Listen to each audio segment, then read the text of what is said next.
Les Anneaux de la mémoire, une histoire des esclavages.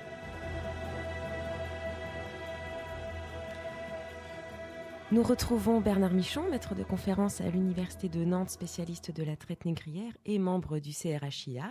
Et nous retrouvons l'historien nantais Jean Breteau, spécialiste de Nantes et de la traite négrière. Bonjour messieurs. Bonjour. Bonjour.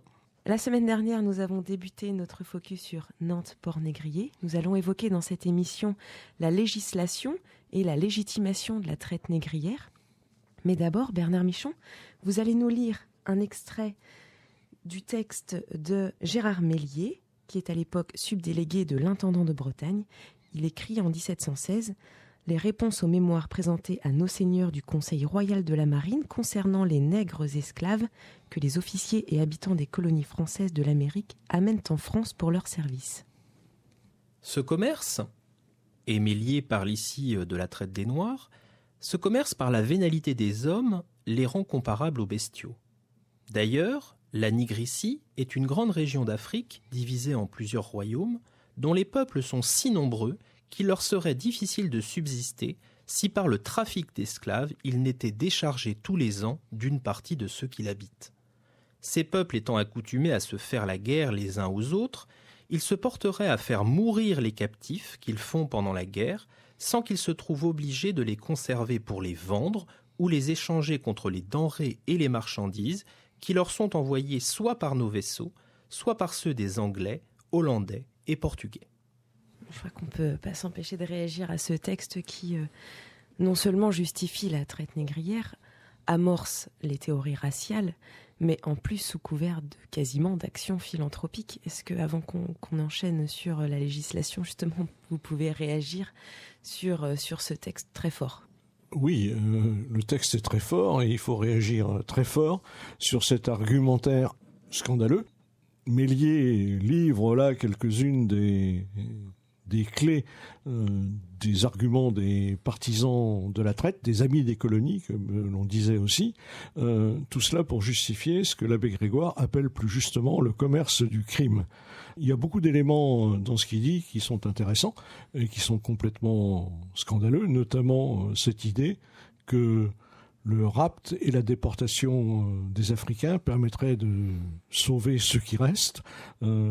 On a là un des exemples, mais ils sont très nombreux, un des exemples donc de ces arguments favorables à la traite, alors que le simple ressort mental qui justifie ce commerce, c'est l'appétit du lucre dont Nantes s'est fait, hélas, porteuse pendant un certain temps, comme en témoignent les mascarons représentant le dieu Mercure aux façades des hôtels.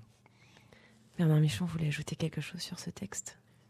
Gérard Mélier intervient et rédige ce rapport au moment où les armateurs privés vont prendre le relais de la compagnie. Nous sommes alors sous la Régence et le texte proposé par Gérard Mélier sera largement repris dans les lettres patentes de 1716 qui organisent le commerce de la traite en accordant ce privilège à un petit nombre de ports métropolitains, dont Nantes. Je souligne d'ailleurs que Gérard Mélier est devenu maire de Nantes à la suite. Enfin, plus tard en tout cas. À partir de 1720. Il est maire de Nantes de 1720 jusqu'à sa mort en 1729. Alors, la traite négrière donc était légitimée. On dit aussi qu'elle a été subventionnée. Est-ce que vous pouvez nous rappeler la législation qui a été établi pour ce commerce, puisque on avait évoqué la semaine dernière les compagnies, donc tout ça était un commerce justifié et légiféré. Est-ce que vous pouvez nous en dire plus ? Je crois que le plus important, et je conseille vraiment à tous d'aller en lire au moins des extraits, c'est le texte que Colbert a rédigé en 1685 à la demande de Louis XIV, qu'on appelle le Code noir. Le Code noir a posé les assises juridiques du statut des esclaves et à travers le Code noir, sa définition des noirs comme biens meubles, etc., toute chose bien étudiée par l'historien Salamolins, on a une véritable charte de ce qui deviendra, comme vous le disiez d'ailleurs, un peu l'antichambre des racismes contemporains. Alors, le Code noir légiférait l'esclavage et la traite négrière. est-ce que l'esclavage était valable en métropole ? Alors, en métropole, depuis le début du XIVe siècle, il n'y a pas d'esclaves. Depuis un édit, pris en 1315 par Louis X le Hutin, il n'y a pas d'esclaves sur la terre des Francs. Et le Code noir que vient d'évoquer Jean Breteau met en place, si vous voulez, un statut dérogatoire pour les colonies françaises en autorisant la présence d'esclaves sur un sol français, mais qui est un sol situé outre-mer en réalité. Mais leurs conditions de séjour sont limitées et on a pu compter, d'après les travaux récents, on a pu compter qu'il y avait eu en tout à peu près 1300 Noirs seulement à résider à Nantes au cours du XVIIIe siècle.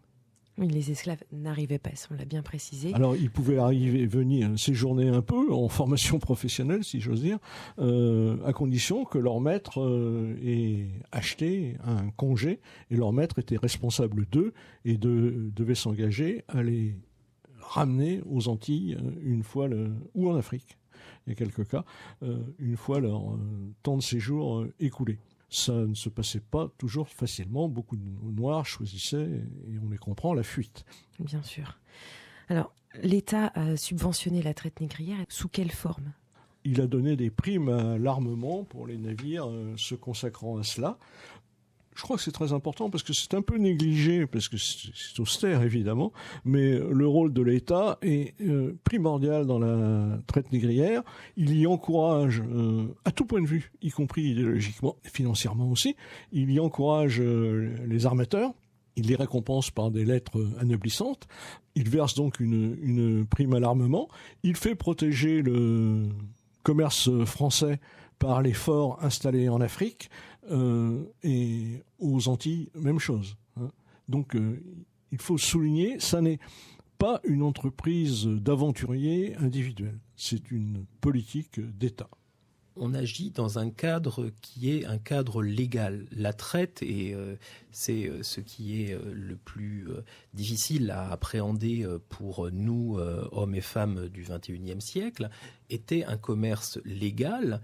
Et comme Jean Breteau l'a très bien dit, les armateurs bénéficiaient de primes en fonction de la taille des navires qu'ils pouvaient équiper et en fonction du nombre de Noirs qu'ils pouvaient introduire dans les colonies.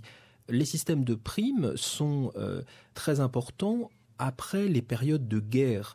Après la guerre de 7 ans, 1756-1763, et après la guerre d'indépendance américaine, 1775-1783, l'État, puisque les armements de traite se sont interrompus pendant ces périodes de conflit, encourage vivement les armateurs à armer des navires de traite pour alimenter les colonies en captifs.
Vous écoutez Les Anneaux de la Mémoire, une histoire des esclavages. Je suis avec les historiens Bernard Michon et Jean Breteau.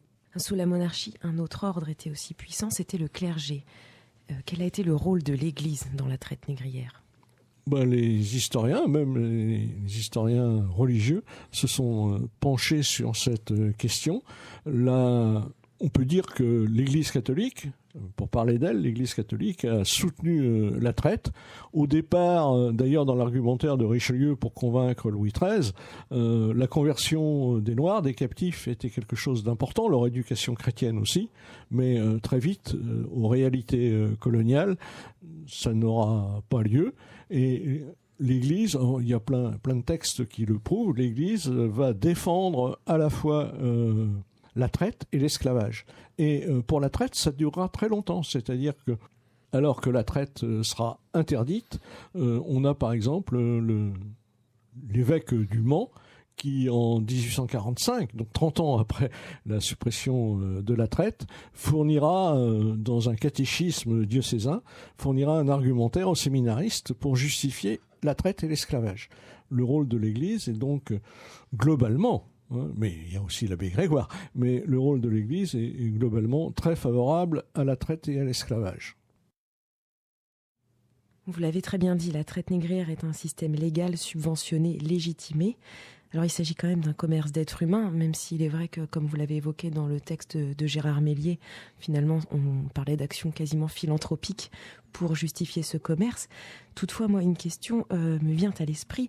Est-ce que les habitants à l'époque connaissaient ce système ? Est-ce qu'il y avait des voix discordantes parmi le peuple ou parmi les élites ? Eh bien, c'est difficile de répondre à cette question parce qu'il faut sonder les mentalités. On cite toujours une lettre aux archives départementales d'un négociant qui refuse explicitement de mettre de l'argent dans ce commerce d'êtres humains, mais très globalement, à plus de 90%, les Nantais adhèrent à ce qui leur donne du travail, de la richesse, de l'embauche, etc. Et puis, c'était important ce qu'on signalait tout à l'heure, c'est que ils peuvent fermer les yeux, d'abord parce que les élites urbaines cautionnent ce commerce, et puis aussi parce qu'on ne voit pas de Noirs à Nantes. Et l'image du Noir qu'on se construit est une image artificielle. On en a de multiples exemples sur les mascarons et dans les objets utilitaires du XVIIIe. On s'en construit une image de plus en plus animale et une image aussi de plus en plus assimilée à une marchandise, avec la métonymie, par exemple, pièce d'Inde, qui signifie captif d'une vingtaine d'années à la fin du XVIIIe siècle. Nous reviendrons justement dans une prochaine émission sur les vestiges de la traite négrière que nous pouvons observer à Nantes. Alors nous l'avons compris, la traite négrière était un système économique bien rodé dont les profits étaient énormes. Et à Nantes particulièrement, de grandes fortunes sont nées et ont prospéré. La semaine prochaine, justement, nous dresserons un portrait de quelques armateurs nantais avec vous, Jean Breteau et Bernard Michon. Merci à vous d'être venus sur ce plateau. Nous nous retrouvons la semaine prochaine à la même heure. Excellente soirée aux auditeurs qui nous suivent. À bientôt.